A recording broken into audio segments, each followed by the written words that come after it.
اسرائیل بنے گا. حدیث میں خبر ہے یہ سارے مسلمان ممالک تمہارے ہاتھ سے نکل جائیں گے مسلمانوں. یہ عراق اور اردن اور یہ اور وہ یہاں تک کہ ترکی, سعودی عرب کا بھی شمالی حصہ نکل جائے گا. البتہ مدینے کا جو ان کا پروگرام ہے اس کو اللہ نہیں پورا ہونے دے گا. مدینے میں داخلے کی ان کو اجازت نہیں ملے گی. یہ وقت بھی آنے والا ہے. تو حضور فرماتے ہیں اتنی بڑی جنگ ہوگی, اتنی خونریزی ہوگی کہ پوری زمین اٹ جائے گی لاشوں سے. اربوں پر عذاب یہودیوں کے ہاتھوں, اس لیے ان کو بچایا گیا.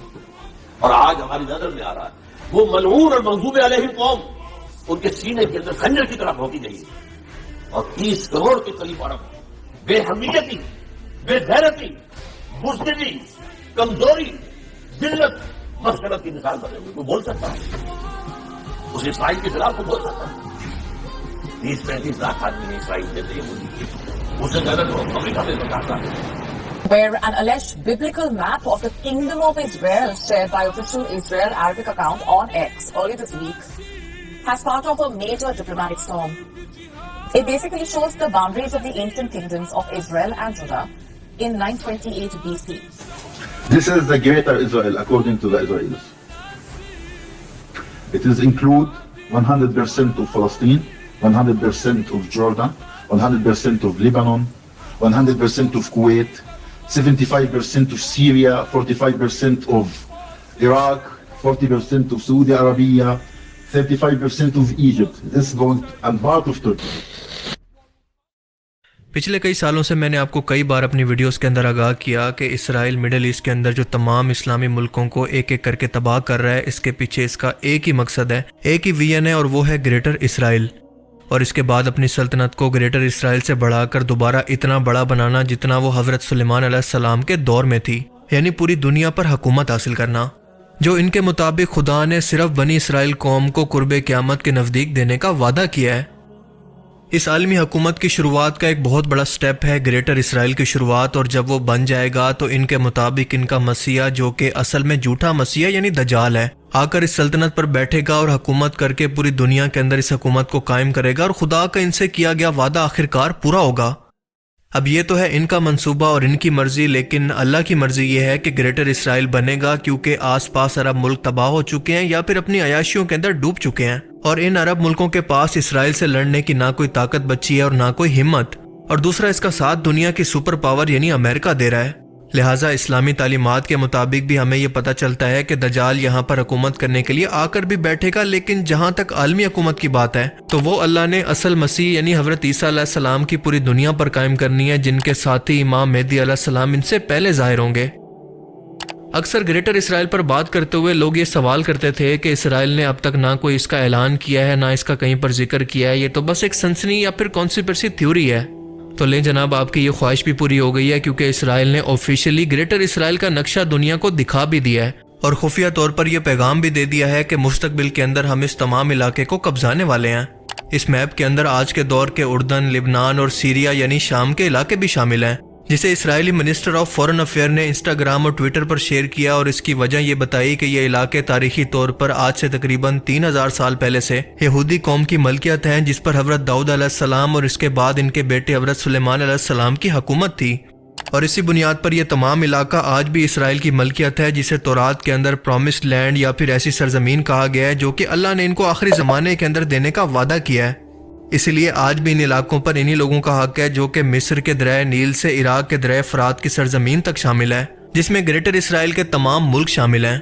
اور اسی لیے جب صہیونی تحریک کے دوران جب اسرائیل کا جھنڈا بنایا گیا تو اسی گریٹر اسرائیل کو سامنے رکھ کر یہ 2 نیلی لائنز اس کے جھنڈے کے اندر شامل کی گئی, جو کہ دریائے نیل اور فرات کو شو کرتی ہیں, اور یہ 2 نیلی لائنز ان کے مذہبی لباس تلت پر بھی مشتمل ہوتی ہیں. گریٹر اسرائیل کے پورے نقشے کی بات کریں تو مکمل فلسطین, اردن, جنوبی لبنان, شام کے کچھ علاقے, عراق کے مغربی علاقے, مصر کا سینا کا علاقہ اور کئی ترکی کے حصے بھی اس کے اندر شامل ہیں. اور ان تمام علاقوں کو حاصل کرنے کے پیچھے ان کی لاجک وہی ہے جس کی بنیاد پر انہوں نے پہلے فلسطین پر اور اس کے بعد شام کے اندر گولان ہائٹس پر بھی قبضہ کر لیا ہے. آپ ذرا غور کریں کہ اسرائیلی آفیشلز کی طرف سے شیئر کیا گیا یہ نقشہ اوریجنل گریٹر اسرائیل کے نقشے سے اس لیے الگ ہے کیونکہ اصل نقشے کے اندر سعودی عربیہ سمیت عراق اور شام کا علاقہ نقشے سے تھوڑا الگ ہے, لیکن باقی مسلم ملک یعنی سعودی عربیہ اور مصر کو اس لیے اس نقشے کے اندر نہیں دکھایا گیا تاکہ عالمی دنیا کی سفارتی سپورٹ اور خصوصاً عرب ملکوں یعنی سعودی عربیہ, UAE اور قطر جیسے ملکوں کی سپورٹ ختم نہ ہو جائے. لیکن ان تینوں ملکوں نے اس نقشے کو ریجیکٹ کر کے اس پر غصے کا اظہار کیا اور اس کی باقاعدہ طور پر مذمت کی ہے اور کہا ہے کہ یہ کسی ملک کی خود مختاری کی خلاف ورزی ہے اور ایسی حرکتیں خطے میں امن کے لیے بہت بڑا خطرہ ہیں. عالمی برادری خود اس پر کوئی ایکشن بھی لے. حالانکہ آفیشیلی طور پر اس نقشے کے جاری ہونے کے بعد عرب ملکوں کو اب یہ سمجھ جانا چاہیے تھا کہ اگر وہ اب بھی ایک نہیں ہوتے تو فلسطین، شام، عراق اور لیبیا کے بعد ان کی باری بھی بس آنے والی ہے. اسرائیلی آفیشلز کی طرف سے جاری کیا گیا یہ نقشہ اس دور کو دکھا رہا ہے جب حضرت سلیمان علیہ السلام کی وفات کے بعد ان کی سلطنت دو حصوں کے اندر تقسیم ہو گئی. ایک کا نام تھا یہودا اور دوسرے کا نام تھا اسرائیل. یہودا ریاست بعد میں اسرائیل کے اندر ہی ضم ہو گئی تھی. اور میں آپ کو بتاتا چلوں کہ یہ سب کچھ ایک دم نہیں ہوا، بلکہ اپنی ویڈیوز کے اندر میں آپ کو بار بار اس سے پہلے آگاہ کرتا رہا کہ مثال کے طور پر فرانس کے اندر مارچ 2023 میں اسرائیلی فنانس منسٹر نے گریٹر اسرائیل کے نقشے والے ڈائش پر آ کر تقریر کی تھی اور پوری دنیا کو اپنے مستقبل کے ارادے بتا دیے تھے. اسرائیلی آرمی اپنی یونیفارم پر گریٹر اسرائیل کا نقشہ لگا کر رکھتی ہے اور نیتن یاہو تو بار بار یہ نقشہ یونائٹڈ نیشن کے اندر دکھا بھی چکا ہے، مگر یہ سب کچھ نہ کبھی عالمی میڈیا پر ڈسکس ہوتا ہے اور نہ ہی عرب ملک مل کر اس پر کوئی ایکشن لیتے ہیں کہ مل کر کوئی اسٹریٹجی بنائیں تاکہ اسرائیل کے راستے کو روکا جا سکے. اور جب آگ لگتی ہے تو یہ ہمسایوں تک بھی پہنچنے میں دیر نہیں کرتی. اور بالکل اسی طرح سے اسرائیل کی لگائی گئی یہ آگ عرب خطے کے اندر پھیلتے پھیلتے باقی عرب ملکوں کو بھی اپنی لپیٹ میں لیتی جا رہی ہے. اور یہ صرف اس لیے آس پاس کے تمام عرب ملکوں کو جو کہ گریٹر اسرائیل کے اندر شامل ہیں قبضانا چاہتے ہیں کہ اللہ نے بائبل کے اندر اس زمین کو ہمیں دینے کا وعدہ کیا تھا. اور آپ جانتے ہیں کہ اسرائیل نے اسی بنیاد پر، اسی بیس پر اسرائیلی ریاست کا قیام کیا تھا، جس پر علامہ اقبال نے جواب دیا تھا کہ اگر اسی بنیاد پر یہود کا فلسطین پر حق ہے تو قانوناً مسلمانوں کو بھی آج اسپین ملک واپس لے لینا چاہیے جہاں پر 500 سال تک ان کی حکومت رہی. اور اسی لاجک کے مطابق آج آسٹریلیا اور امریکہ کو چھوڑ کر ان تمام لوگوں کو واپس یورپ چلے جانا چاہیے جو یہاں پر آباد ہیں، کیونکہ یہ سب لوگ یورپ سے آ کر یہاں پر آباد ہوئے تھے. کیونکہ مڈل ایسٹ کے اندر ان جنگی حالات اور بد امنی کے حالات کے اندر یہ نقشہ شیئر کرنے کا مقصد سیدھا سیدھا ان ملکوں کے اندر بے چینی اور انتشار پھیلا کر ان باقی ملکوں کو خود پر حملے کے لیے اکسانا ہے. سیم اسی طرح سے جیسے فلسطین کے اندر حماس کو اکسایا گیا اور اس کے بعد مظلوم بن کر پورے فلسطین پر قبضہ کر لیا گیا. دنیا کے سامنے مظلوم بن کر اسی سیلف ڈیفنس کو بہانہ بنا کر حزب اللہ کو ختم کیا، ایران کو نیوٹرلائز کیا، حماس کو ختم کیا اور اس کے بعد شام پر قبضہ کر لیا. ایون کہ لبنان کی سرحدوں پر قبضہ کرنے کے بعد اب وہ کھلم کھلا یہ بتا رہا ہے کہ گریٹر اسرائیل بنانے تک اب وہ رکنے والا نہیں ہے. اور اسی وجہ سے حالیہ ٹائم کے اندر اس نے چن چن کر شام کی ملٹری اور ایئر فورس کے ٹھکانوں کو اسی لیے تباہ کیا تاکہ یہ کبھی بھی اسرائیل کے خلاف بغاوت نہ کر سکیں، اور شام کا علاقہ بھی عراق جیسا کر دیا گیا ہے. اور اس سے آگے بڑھنے کے لیے وہ سیم اسی طرح کی پلاننگ کر رہا ہے کہ باقی عرب ملکوں کو جو کہ اس نقشے کے اندر شامل ہیں اکسا کر ان سے حملہ کروائے تاکہ عالمی دنیا کی سپورٹ بھی ان کے ساتھ رہے اور یہ اپنا مقصد بھی حاصل کر لیں کہ ہم تو خود کو صرف ڈیفینڈ کر رہے ہیں جو کہ ہمارا حق ہے. ڈاکٹر اسرار احمد مرحوم کی ایک ایک پیشن گوئی سچ ثابت ہو رہی ہے. یقیناً وہ اپنے ٹائم سے بہت آگے کے انسان تھے.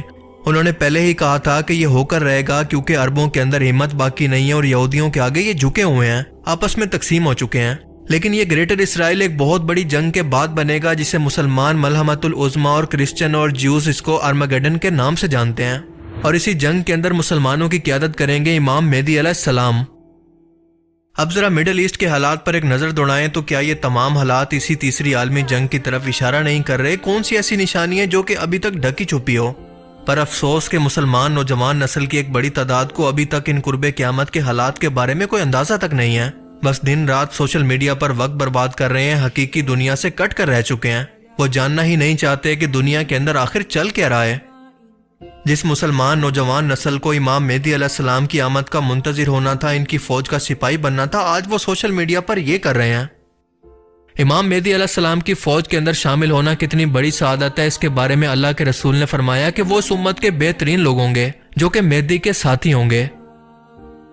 آج اسرائیل کے گریٹر اسرائیل کے نقشے کے کھلم کھلا اعلان کے بعد، لال بچیا کی قربانی اور آخری جنگ کی تیاریوں کے بعد اب ہمیں اپنی آنکھیں کھول لینی چاہیے، ورنہ ایسا کبھی نہیں ہوتا کہ آپ کبوتر بن کر آنکھیں بند کیے رکھیں کہ آپ کو کچھ نہیں ہوگا اور بلی آپ کو نہ کھائے. اللہ تعالیٰ سے دعا ہے کہ وہ ہمیں سمجھنے کی اور نیک عمل کرنے کی توفیق عطا فرمائے. آمین.